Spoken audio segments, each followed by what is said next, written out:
Page 28, fighting for my sanity. Immediately went and called her on the patient's phone. Dr. Landry, here is Dr. Walsh, I said. Please talk to him. I handed the phone receiver to Dr. Walsh. I could not wait for him to get off the phone. He talked to Dr. Landry for about 10 minutes.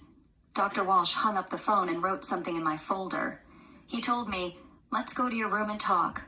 When we got to my room, he told me Dr. Landry told him I was harassing her.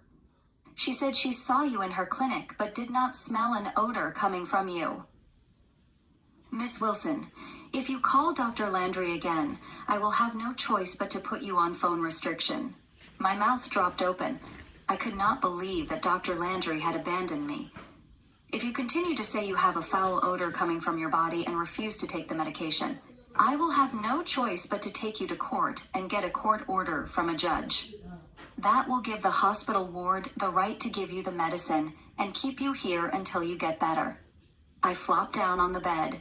I sat there in disbelief. I could not believe this doctor could have the legal right to give me psychiatric medication for a chemical imbalance I did not have. I was terrified.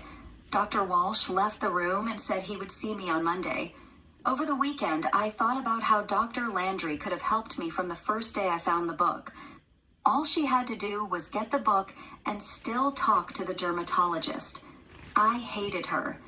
Being in the mental ward was not helping me. I could not go to the doctor's office or the library. I was terrified of staying in Chicago anymore because of the threat Dr. Walsh had made about forcing me to stay in the ward. If he felt that way, other doctors might as well.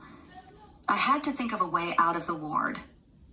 I wanted to go back to the library and get a telephone number or address from the book, The Human Body Odor, so I could talk or write to the book's authors. I would tell Dr. Walsh on Monday that if he let me see a dermatologist and the dermatologist said I do not have a body odor, I would start taking medicine. The fact was, I was obsessed with seeing a dermatologist. I knew I had to get out of the hospital to help myself. When I found the book, I found hope for life. I kept telling myself I needed to see a dermatologist. I did not understand why the doctors could not smell the odor, but I knew it was possible from the little information I read in the book. I had been in the ward for 4 days and 3 nights. On Monday, I woke up at 5:30 a.m. I ate breakfast, showered, and waited for Dr. Walsh to come. Like clockwork, at 7:30 a.m., Dr. Walsh came in. Hi, Miss Wilson, he said. Did you get some rest this weekend? Please support our journey to awareness by spreading the word about body odor conditions and the harm they can cause to sufferers. Read the true horror story of a 15-year-old girl from the south side of Chicago who started smelling foul while growing up in the ghetto.